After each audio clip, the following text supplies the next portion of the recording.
La historia me gusta porque a veces en nombre de la palabra de Dios, que incluso podría ser lo más sagrado, hay gente que lo utiliza para mentirnos. Y a veces se toma el nombre de Dios en vano, igual que se toma el nombre de la Constitución en vano. Fíjense ustedes que lo que estoy planteándoles es la necesidad a veces de deconstruir las órdenes, los mandatos.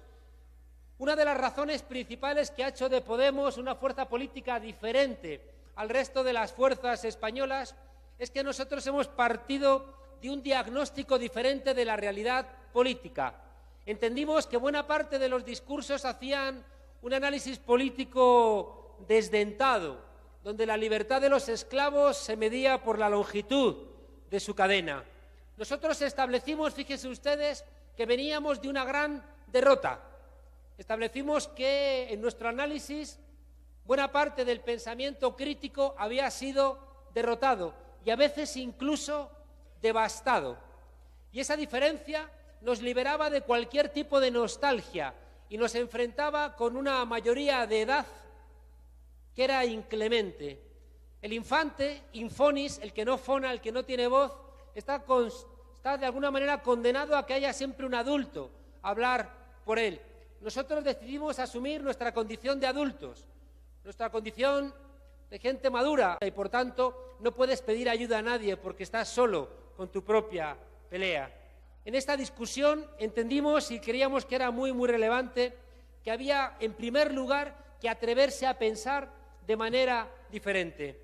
Mis maestros me enseñaron a pensar a menudo con ejemplos y sobre todo a explicar con ejemplos.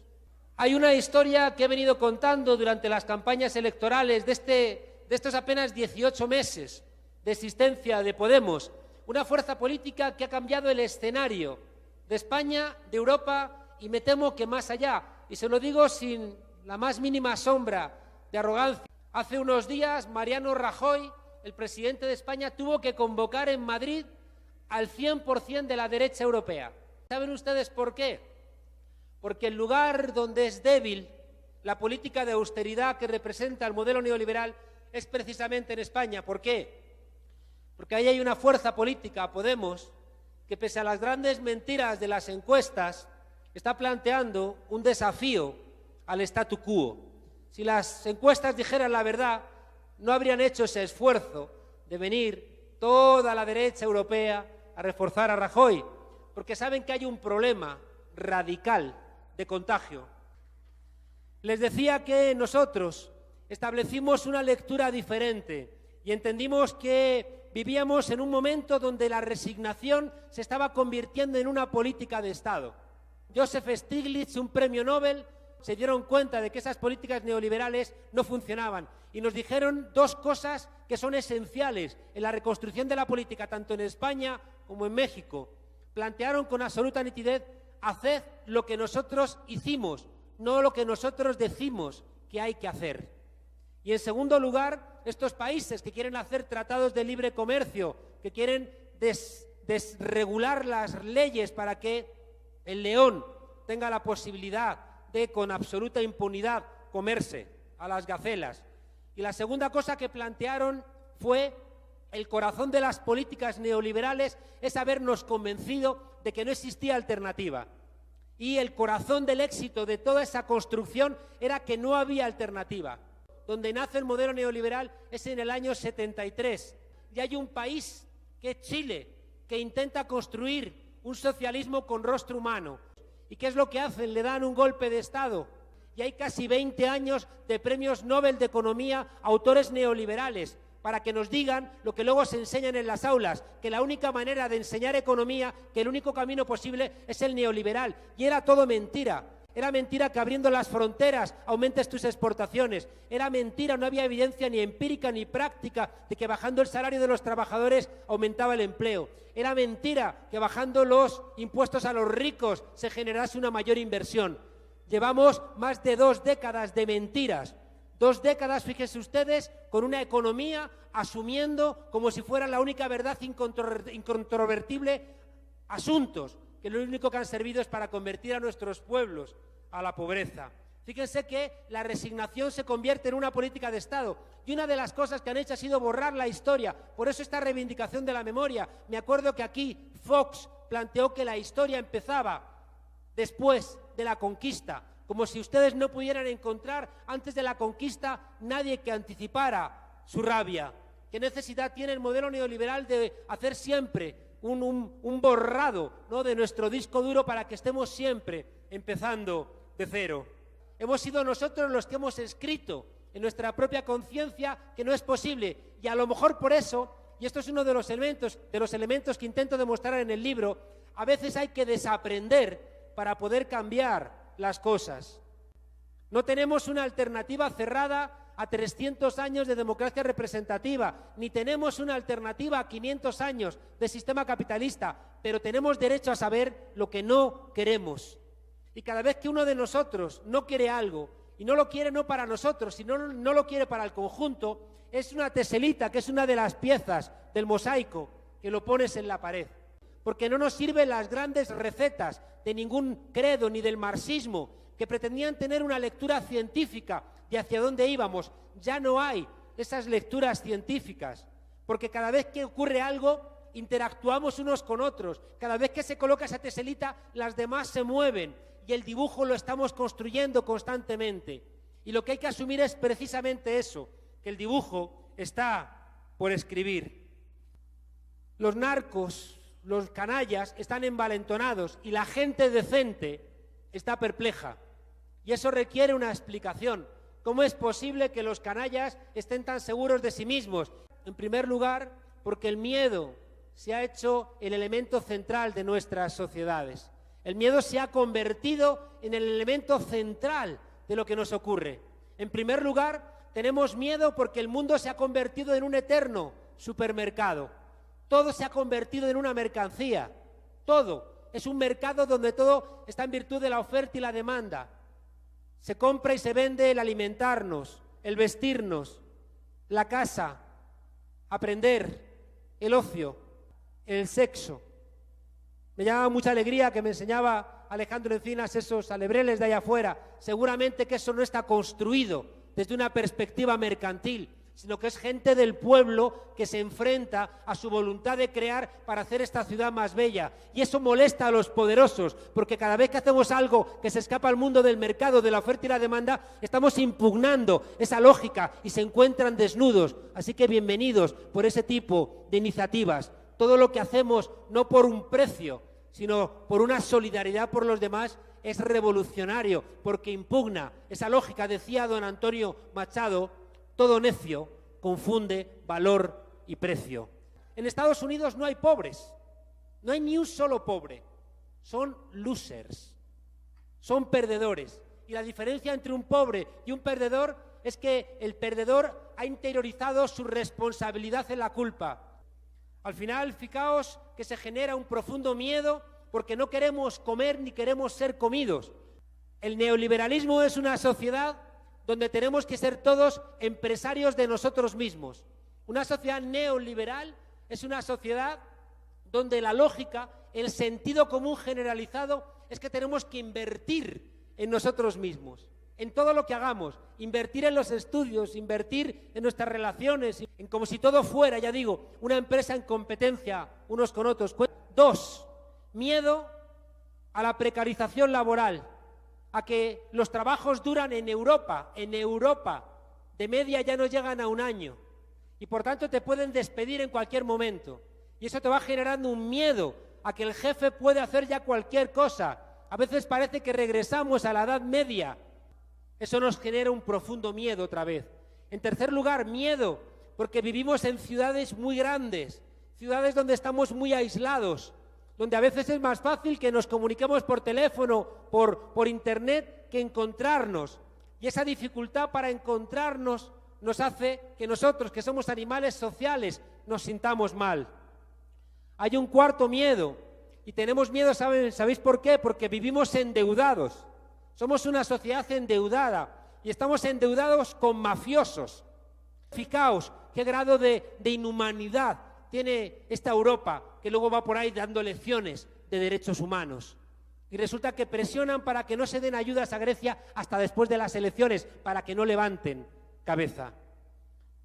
Y la idea es que le han castigado a ese pequeño país para que ninguna posibilidad de política alternativa levante cabeza. Vivimos en el quinto miedo.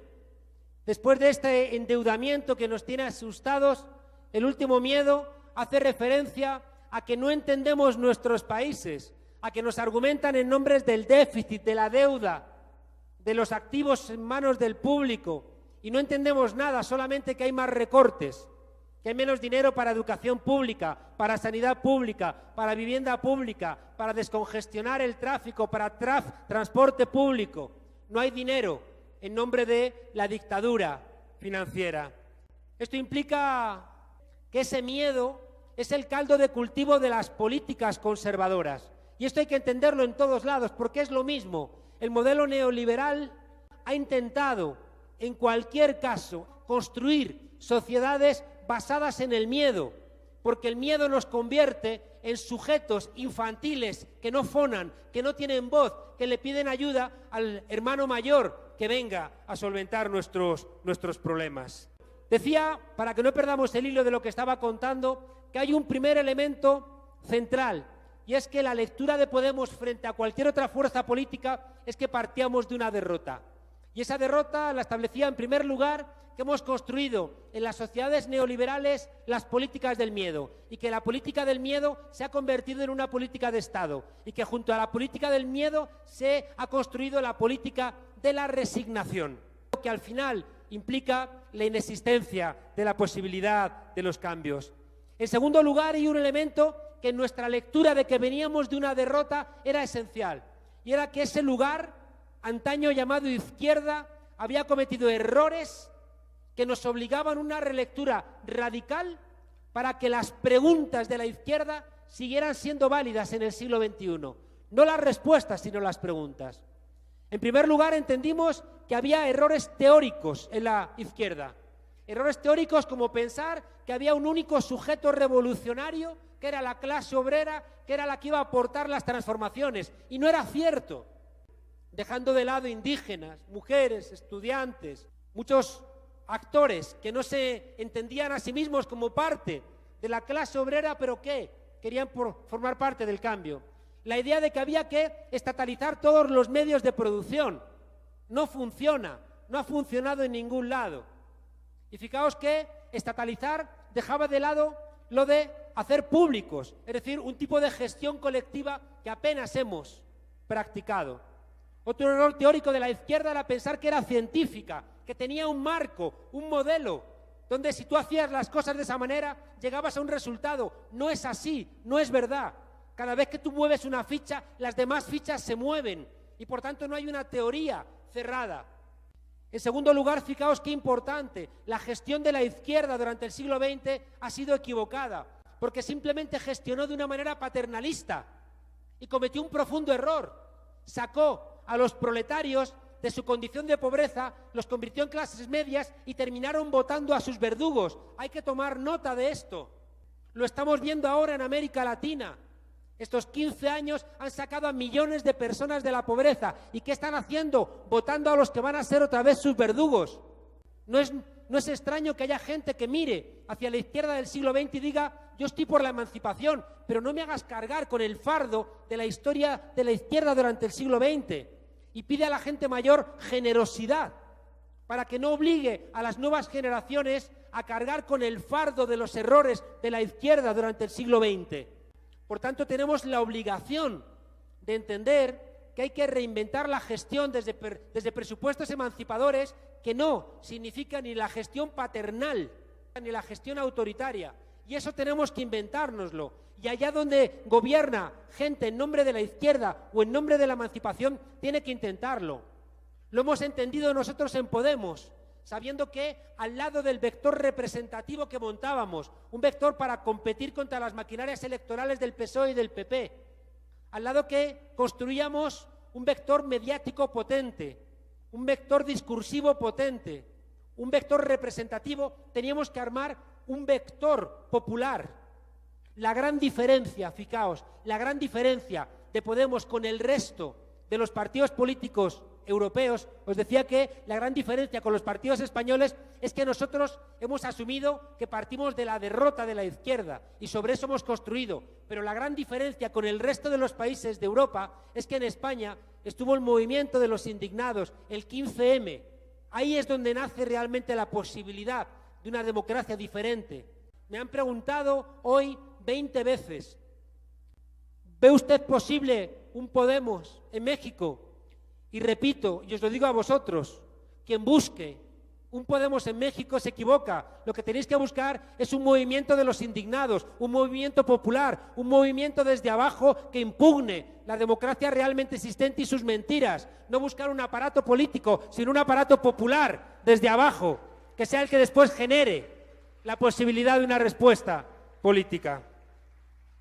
En tercer lugar, al lado de la derrota teórica de la izquierda, al lado de la derrota de la gestión, hay otra derrota muy profunda, que es la derrota de los valores comunitarios. Hay que entender que la gente ha convertido el neoliberalismo en un nuevo sentido común, que esta idea que os traslado de vivir todos nuestros espacios desde un punto de vista de la rentabilidad, se ha convertido en un sentido común en todas nuestras sociedades. Y eso hace que los valores comunitarios hayan dejado paso a los valores individualistas, a los valores consumistas, a los valores del egoísmo, de que lo privado es mejor que lo público, de que el ser humano es malo por naturaleza y egoísta, de que el ser humano es un lobo para el hombre, de que el que es solidario es tonto. Y no se ha entendido algo que he visto recogido en un texto de Por México Hoy muy hermoso, de un pensador, Terry Eagleton, que dice que el mal siempre tiene que ver con no reconocer al otro. El mal es no tener empatía, es no estremecerte ni por el llanto de un niño, ni por el sufrimiento de un ser humano. No somos así. Hay que cambiar nuestra propia condición humana para que no nos duelan las miserias de los demás. Es muy importante entender que hemos sido derrotados en los valores tradicionales de lo que se llamaba la izquierda. Y si hemos sido derrotados en la teoría de la izquierda, si hemos sido derrotados en la práctica de la izquierda y hemos sido derrotados en los valores de la izquierda, quizás sea momento de repensar la situación. Y es lo que nosotros hemos hecho en España. Estas 3 derrotas, y llevamos medio siglo de construcción de este sentido común, nos lleva a tener que hablar un discurso que la gente entienda. Y tú no puedes hacer a la gente comulgar con ruedas de molino, porque no llega a ningún lado. Y hay cosas que entiende todo el mundo. Y todo el mundo entiende los que están arriba y los que están abajo. Y a día de hoy, ser de derechas o ser de izquierdas se ha convertido en algo profundamente confuso. Estamos en un momento de excepcionalidad. Estamos en un momento de crisis, porque hay un mundo que se está marchando, pero no se termina de marchar. Y un mundo que está llegando, pero no termina de llegar. Y por eso hay tanta confusión, tanta incertidumbre, y por eso, como decía al comienzo, los canallas están envalentonados, porque en esta confusión el único instrumento de vida que funciona es el dinero, y el dinero parece que lo puede comprar todo. Hay un problema de fondo, y es que solamente vemos lo que miramos. Estamos en sociedades donde nos están diciendo que miremos en unos sitios y no miremos en otros.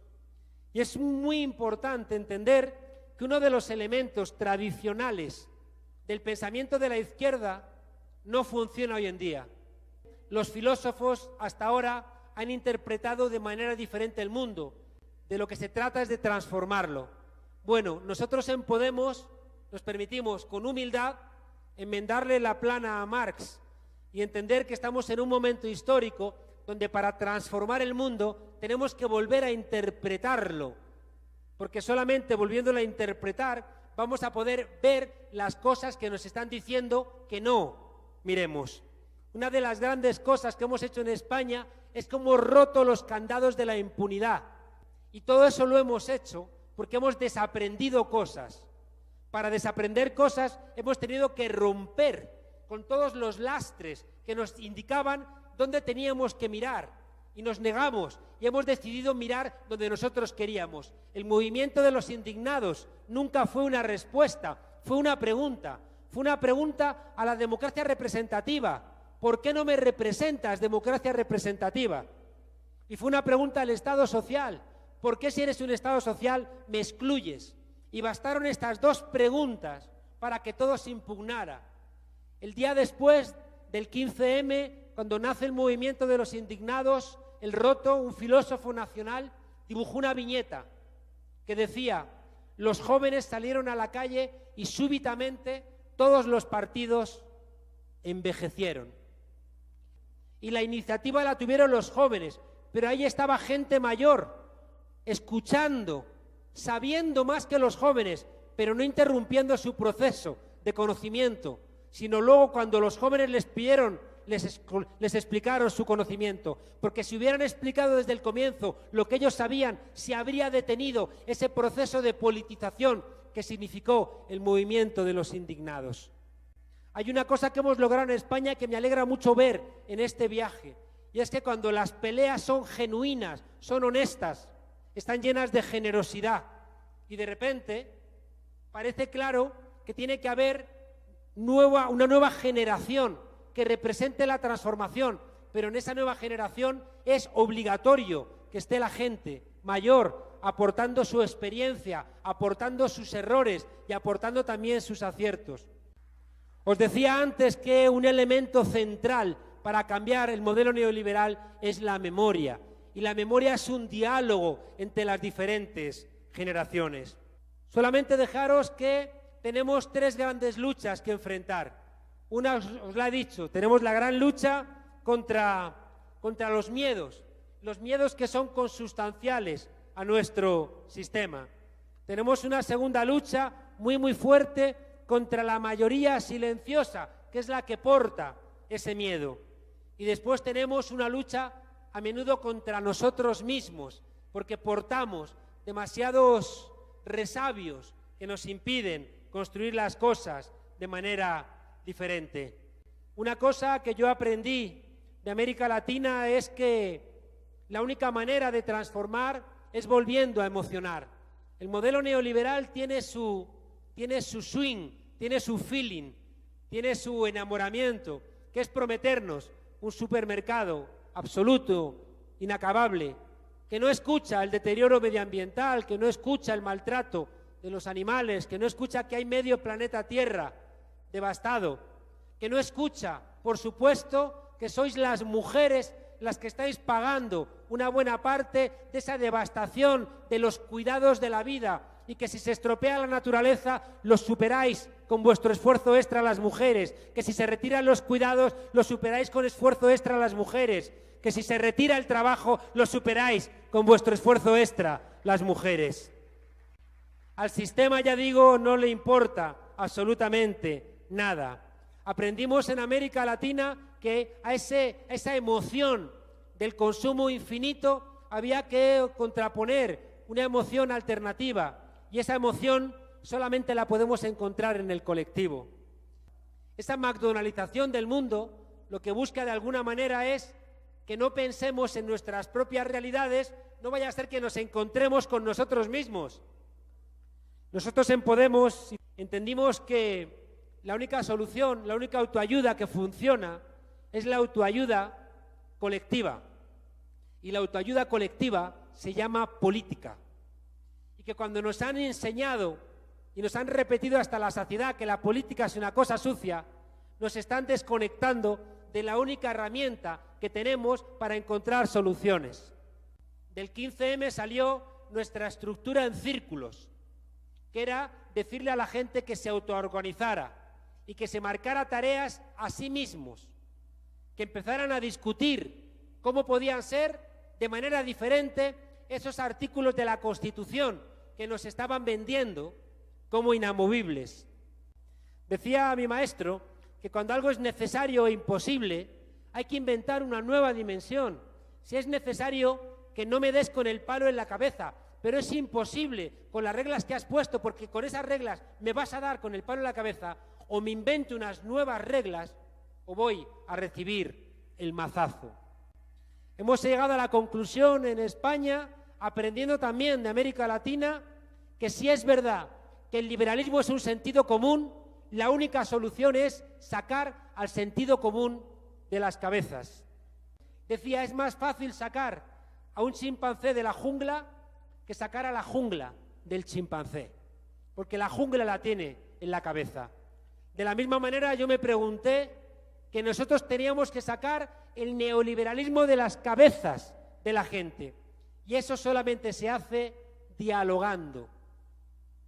La única solución, fijaos, la única solución pasa por devolverle al pueblo la política delegada. Es imposible que los retos que tenemos por delante en el siglo XXI vengan 7 padres de la Constitución, por cierto, nos hagan un texto y después nos lo entreguen a nosotros para que lo aprobemos. No va a funcionar. Se trata de que seamos nosotros capaces de entender que el viaje es inverso, que tenemos que asumir que participar es trabajar de más, que tenemos que asumir que para desmantelar estas cárceles que tenemos en nuestra cabeza hay que dialogar. Yo aprendí que detrás de cualquier monólogo hay un acto de violencia. El que roba, el que miente, el que daña, el que asesina, el que viola, está monologando. Esta gran discusión hay que quererla. Maquiavelo en El Príncipe dice que solamente hay cambios cuando hay condiciones objetivas. Él habla del río que se desborda, para que el río no se desborde, pero habla de un tercer elemento. El primero es fortuna, el segundo es virtud y el tercero habla él de necesidad. Él dice que Ciro no podía haber rescatado a los persas si los persas no hubieran sentido la necesidad de ser rescatados. Y dice que Moisés nunca hubiera podido rescatar a los israelitas de Egipto si no hubieran sentido la necesidad de ser rescatados. En Bolivia, en los años 60, había condiciones estructurales terribles de pobreza de los indígenas. Había actores políticos de la talla del Che Guevara, pero los indígenas no tenían la más mínima necesidad de que nadie los rescatara. Y allí acabó el Che Guevara con el pecho lleno de plomo en una escuelita en La Higuera. La lectura que hicimos en Podemos es que solo el pueblo salva al pueblo. Lo pusimos en marcha gente que no íbamos a vivir de la política, gente que ha establecido que en nuestro partido político nadie va a estar más de 2 legislaturas, gente que establece que en el siglo XXI se tienen que terminar las biografías políticas de 30, 40 años en la política. Y esa petición de que sea la gente la que haga algo para salvarse a sí misma, no la hacemos por ningún tipo de voluntad teórica arrogante, sino porque hemos llegado a la conclusión de que no hay solución que no pase por el pueblo que entienda que tiene que hacer su propio ejercicio de conciencia y pelear por su propia democracia. Por tanto, si me preguntáis de qué sirve la experiencia de Podemos en el caso de México, os diría, no penséis en Podemos, pensad en el movimiento de los indignados, no penséis en estructuras de partido, pensad en elementos de conciencia y no penséis en que nadie va a daros las claves. Sed mayores, buscad vuestras propias claves y recordad esa frase hermosa de Bertolt Brecht cuando decía que solamente los pueblos que tienen convicciones son los pueblos que tienen esperanza. Muchas gracias. Los medios de comunicación siempre han tenido esa posibilidad, ¿no?, si quieren, de hacer daño. El problema es que a partir de los años 70, a partir del Watergate y la guerra de Vietnam, hay una lectura de que los medios no pueden ni volver a hacer dimitir a un presidente, ni pueden hacer perder una guerra porque ponen a la población en contra. Y desde ese momento hay un control masivo de los medios de comunicación que se va a multiplicar ya a finales de los 90 con la entrada de los sectores financieros, que van a convertir a los medios de comunicación en empresas de medios de comunicación. La libertad de expresión nos pertenece a los ciudadanos, no pertenece a los dueños de los medios de comunicación, nos pertenece a los ciudadanos. Cuando nosotros nacemos, subimos muchísimo el rating en las televisiones. Y entonces nos invitan porque sube mucho el rating. Y entonces tienen esa confusión, estos están criticándonos, pero como sube mucho el rating y el sistema capitalista es muy cortoplacista, nos permitieron entrar. Al mismo tiempo, nosotros entendimos una cosa que la izquierda tradicional no ha entendido, Nosotros entendimos que los revolucionarios antes iban al monte o a la sierra a pegar tiros. Hoy los revolucionarios van a los platós de televisión. Hoy es una obligación de quien quiera cambiar su sociedad, de cambiar los discursos, de pelear ese sentido común y disputarlo donde se construye el sentido común, que es a día de hoy principalmente en los medios de comunicación. Nosotros, cuando éramos unos profesores de ciencia política, montamos un programa de debate en una televisión pequeñita y que se veía sobre todo por internet. Y gracias a que ahí hacíamos un debate político diferente, se empezaron a interesar por nosotros en los grandes medios. Es verdad que cuando las presiones políticas arreciaron, pues empezaron también a dispararnos por tierra, mar y aire. Y los mismos medios de comunicación que nos ayudaron a nosotros a darnos a conocer son los medios que después han intentado acabar con nosotros y que han levantado a un partido político que, en expresión del Banco de Sabadell, tenía que constituirse como un Podemos de derechas. Hay una realidad en España muy relevante, y es que la gente joven está viendo televisión por internet y está informándose al margen de los principales canales. Y ahí hay un espacio donde las propias contradicciones del sistema le han abierto un agujero.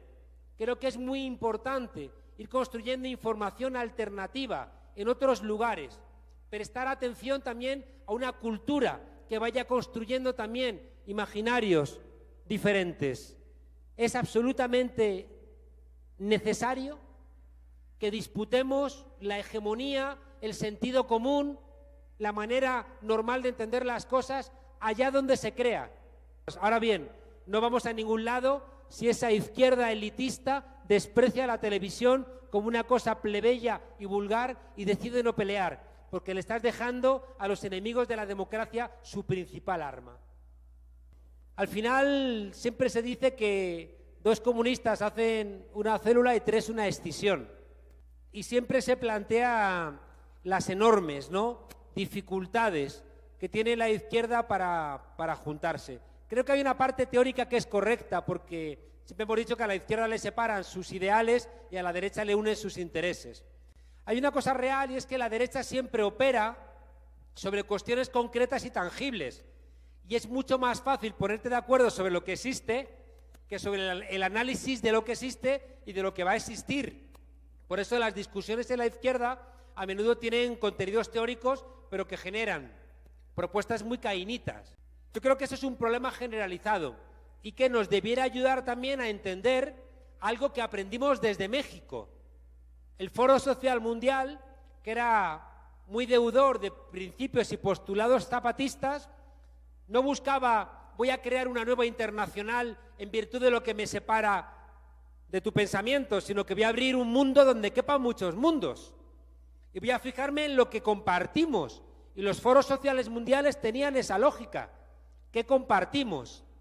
Hay un marco teórico en Podemos que no os he contado, pero se resume en que las 3 almas tradicionales de la izquierda, que han estado divorciadas durante el siglo XX, tienen que juntarse. Reforma y Revolución se separaron y ha sido un disparate, porque Reforma se ha quedado en una gerencista del sistema y Revolución ha ido tanto más lejos cuanta menos tripulación portaba.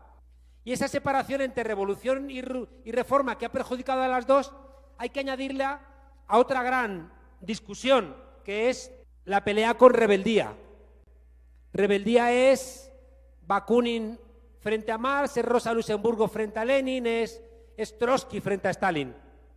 Y ese pensamiento libertario, rebelde, lo hemos recuperado gracias al zapatismo, que es una de las grandes victorias que podemos ver desde el día de hoy, cuando parece que otras cosas están más crepusculares. Pero eso en concreto sirvió para reconstruir la necesidad de que la rebeldía no era quítate tú que me pongo yo, sino vamos a poner otra silla encima de la mesa. Pero también rebeldía tiene que aprender de Reforma y de Revolución. Uno de los grandes éxitos del movimiento de los indignados fue que no tenía liderazgo, que no tenía estructura y que no tenía programa.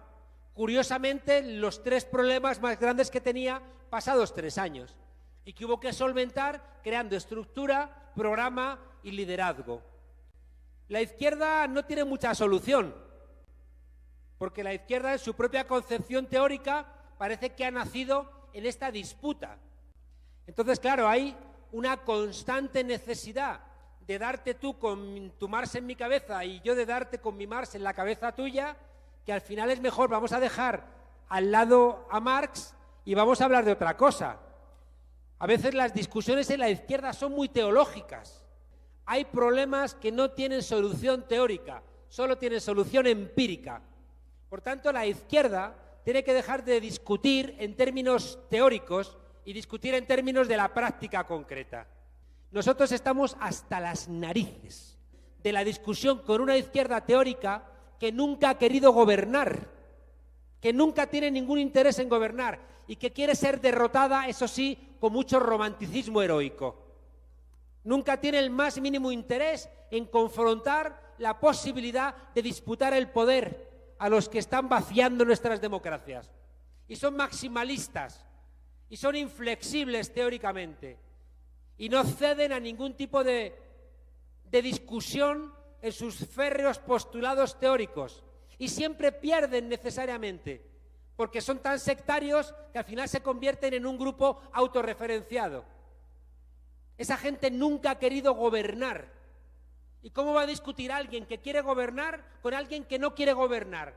Te lleva a su terreno de la disputa teológica y se hace eterna, y se aburre todo el mundo. Y asambleas donde había 300 personas se quedan con 10, que curiosamente son 10 que no tienen otra cosa que hacer y al final ganan la asamblea y dicen, la asamblea ha decidido. ¿Qué ha decidido la asamblea? Si los habéis echado a todos con vuestro aburrimiento. Por tanto, fijaos, hay un elemento que la izquierda necesita. El humor lucha contra la solemnidad de los estúpidos. Y hay que, de alguna manera, vaciar esa solemnidad de la izquierda tradicional que te dice, te voy a hacer una autocrítica, te voy a explicar las cosas, que no me expliques nada. Vamos a discutir sobre asuntos reales. No vamos a discutir las teorías de Holloway. Cuando Marx y Engels tienen que adjetivar al Estado en el Manifiesto Comunista, lo adjetivan al Estado moderno representativo. Y ahí está Rousseau.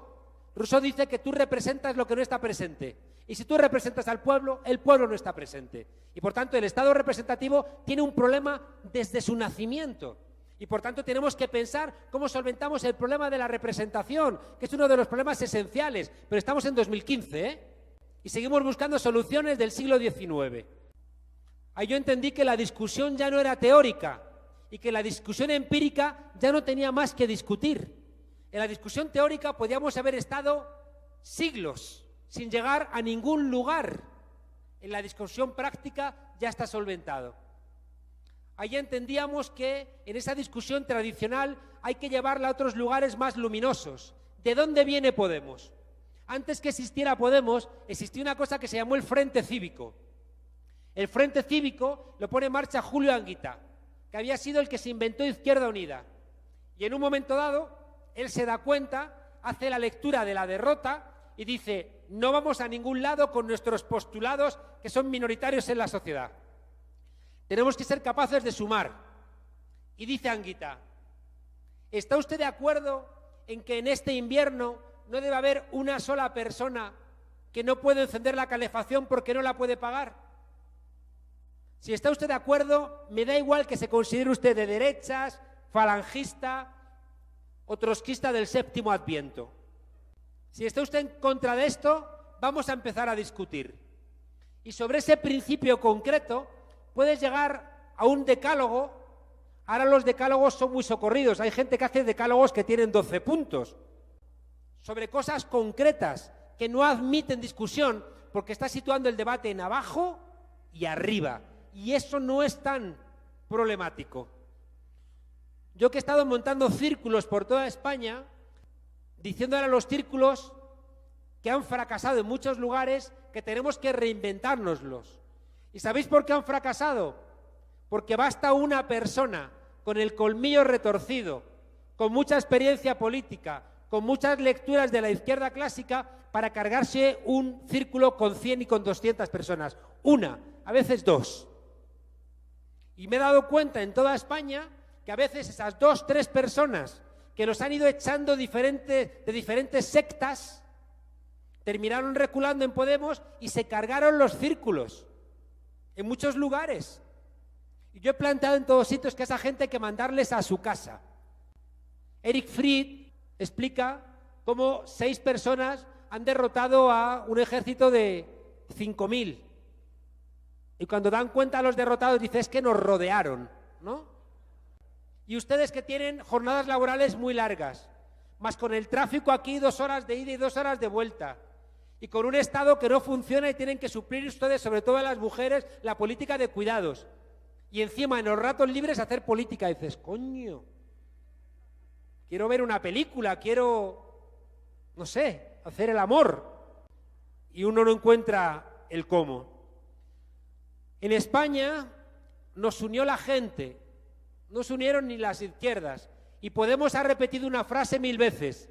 Estamos en contra de la unidad de la izquierda, que suena un poco fuerte esa frase. Hemos dicho en Podemos, estamos en contra de la unidad de la izquierda, estamos a favor de la unidad popular. La unidad de la izquierda es la suma de la sopa de siglas de los pequeños partiditos. Hay más jefes que indios. Y resulta que al final lo que hay es una suma de cabecitas de ratón, que lo que te dan es un ratón mutante. Y por eso yo he estado insistiendo en que debemos ir encontrando fórmulas que integren. Hemos tenido la fortuna de que Podemos funciona como la nave nodriza, que es la expresión que yo he utilizado. Pero para ser la nave nodriza, antes del verano, tuvimos que pelearnos con pequeños partidos que nos insultaron. ¿Sabéis qué ocurrió antes del verano? Que el 100% de la prensa enemiga de Podemos, el 100% de las televisiones enemigas de Podemos, el 100% de las radios enemigas de Podemos, nos empezaron a decir lo que teníamos que hacer. ¿Y sabéis lo que teníamos que hacer? Juntarnos con los partiditos de la izquierda. Y empezaron en las tertulias. Es intolerable que Podemos no se junte con la verdadera izquierda. Entonces nos acusaban de cualquier barbaridad y después nos dijeron, uniros. ¿Sabéis por qué nos decían eso? Porque al día siguiente el discurso estaba servido. Frente Popular y, en segundo lugar, la impotencia de las fuerzas alternativas que tienen que juntarse todas para luchar contra uno. Y la gente dice, eso no va a ningún lado. Eso es un totum revolutum que no funciona. ¿Y qué dijimos? Aguantamos fuertes y dijimos, no nos juntamos con nadie. Podemos nació para la unidad popular. Quien quiera se puede presentar en nuestras primarias, quien quiera, sea del partido que sea, dijimos. Pero no hagáis una sopa de siglas, porque las sopas de siglas son por definición perdedoras, en el caso nuestro. La conclusión final de tu pregunta es que quien te junta es la voluntad de juntarse de la gente, no la voluntad de los liderazgos. Hay diferencias. Hay gente con mucha experiencia que ve con claridad. Gente que han intentado proyectos y no han salido bien y que se dan cuenta de que lo que tienen que hacer es sumar desde lugares diferentes y no tienen que convocar a las dirigencias, porque también funciona en España ese dicho popular que dice, dale un carguillo y verás cómo es Juanillo. Entonces, nosotros que nos constituíamos como una fuerza política que supuestamente iba a ser diferente y luego no. Luego teníamos también nuestros Juanillos, que eran un carguito y parecía que habían sido ungidos por Zeus. Por tanto, la solución una vez más es la reclamación, tenía razón Maquiavelo, la reclamación de que la gente vea la necesidad de algo. Y cuando la gente ve la necesidad, hay que tener el olfato para respirar con la gente. Si vas un paso por delante de las masas, vas alumbrando. Si vas 100 pasos por delante de la gente, es bastante probable que te hayas perdido. Por tanto, cuidado con esas vanguardias que es que van tan adelante. Dice Boaventura que tenemos que ser pensadores de retaguardia.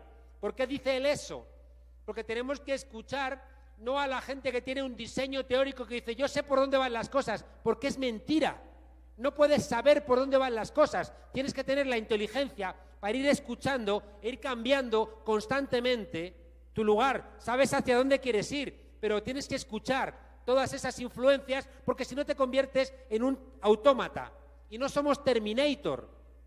Es un error de la Europa moderna. Y por eso la necesidad de recuperar otra vez la pasión en la política. Pero recuperar la pasión no es hacernos nazis. Es decir, que recuperar la pasión y el sentimiento es tener la sensibilidad de escuchar cosas y tener que cambiar de alguna manera teniendo la certeza de que tú quieres ir hacia un camino emancipatorio. No nos engañemos también con una cosa. Algo bueno de Podemos es que hemos siempre hecho análisis muy realistas. Pero es verdad que los autores realistas aciertan mucho más que los autores no realistas, porque confundimos nuestra pasión y nuestros deseos con el análisis. Y de buenas intenciones está empedrado el cielo del infierno. Hay que hacer análisis fríos, hay que hacer buenos diagnósticos. Si no, después la terapia puede ser equivocada. Y nosotros hemos hecho un esfuerzo inclemente con nosotros mismos. Por eso os decía, hemos partido en nuestro análisis de la derrota. En el análisis no nos equivoquemos de algunas cosas. Chávez, en las elecciones que ganó en el 98, votó el 50% de la gente. Es decir, no convenció a la mitad del país.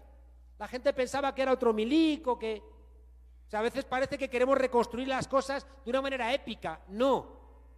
A Chávez lo apoya el pueblo cuando ven que va en serio. Cuando hacen las leyes habilitantes para recuperar los latifundios, las costas, los hidrocarburos, y entonces empiezan las huelgas de la patronal. Y ahí el pueblo dice, oye, que este iba en serio. Por tanto, no pensemos que la construcción unitaria popular en Venezuela venía desde el comienzo, no. Vino con confiar en la gente y no fallarles, decir cosas y cumplirlas, que es algo que por lo común no hacemos. ¿Qué ha hecho la izquierda tradicionalmente? Ganar el poder con un discurso, pero luego hacer otras cosas. Y la gente dice, estos son como los de siempre. ¿Por qué dimito yo de la ejecutiva de Podemos? Porque en un momento determinado, además de los ataques, llegan a la conclusión de que soy peligroso y me atacan por tierra, mar y aire. Y me ponen 12 querellas y me quieren echar de mi trabajo y me persiguen periodistas y me buscan todo tipo de difamación que me hacen la vida un poquito imposible. Y eso, fijaos, también afecta a gente de dentro de mi formación política. Y resulta mucho más complicado aguantar los empujes de fuera cuando los de dentro no están como una piña apoyándote. Y eso te debilita, pero si siempre lo que más daño nos hace es lo de dentro.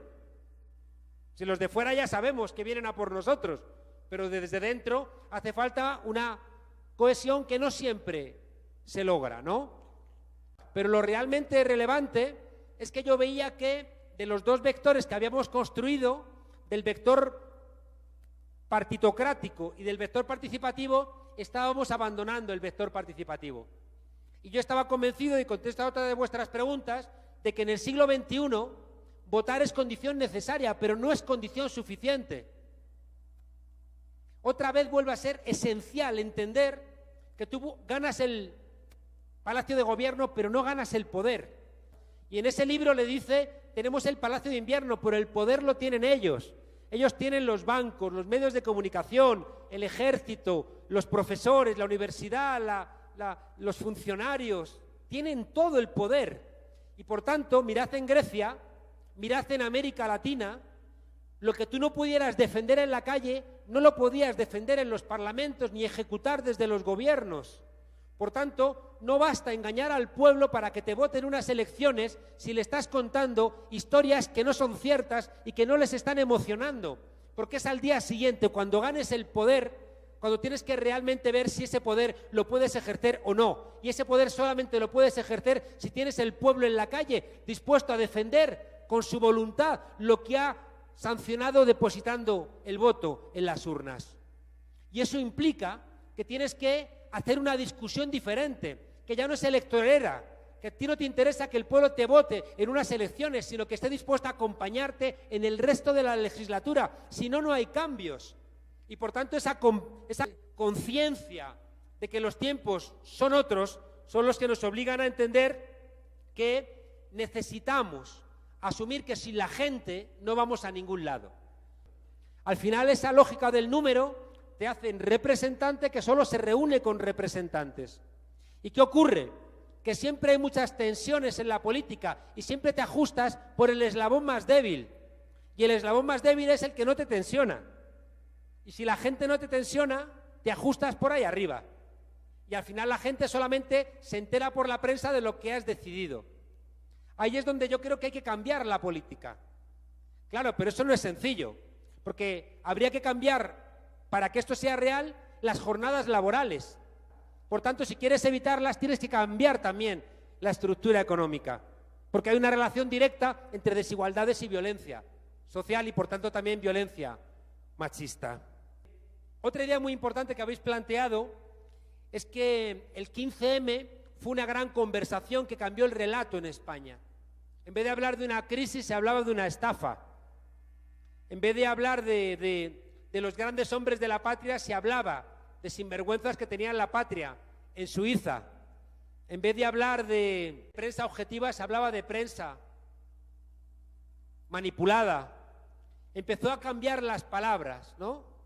Con mucha imaginación, ¿no? Decía, los políticos saben tanto de politología como los pájaros de ornitología, ¿no? Era como muy creativo el 15M, era con esas frases de no hay pan para tanto chorizo, es decir, una creación que de repente con un nuevo lenguaje impugnaba lo existente. Por eso que os decía antes de que salir los jóvenes a la calle significó un envejecimiento súbito de todo el sistema de partidos. Y de repente hubo que empezar a aprender el lenguaje de los jóvenes, hubo que aprender también su relación con las nuevas tecnologías y su relación con Internet y con Facebook y con Twitter, y abrir un debate muy rico que tenía un elemento central que era la posibilidad de reconstruir el relato. Claro, si nos han robado el diccionario, si ellos con las palabras reinventan la realidad y ya no te despiden, sino que es un ajuste de plantilla, y ya no cierran oficinas bancarias, sino que es una racionalización de las oficinas, y ya no es que te bajan el sueldo, es moderación salarial. Y Estados Unidos no habla de tortura, habla de procedimientos de facilitación de ulterior toma de información.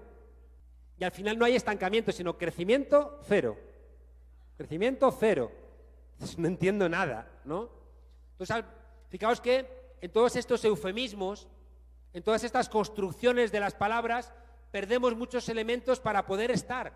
Llevamos 100 años de luchas obreras y seguimos hablando del mercado de trabajo. ¿Cómo que mercado de trabajo? ¿Somos zanahorias? Que depende del precio de la oferta y la demanda. Y hemos sido incapaces en 100 años y con sindicatos de cambiar los lenguajes. El 15M fue capaz de inventar un nuevo lenguaje y nosotros asumimos ese lenguaje.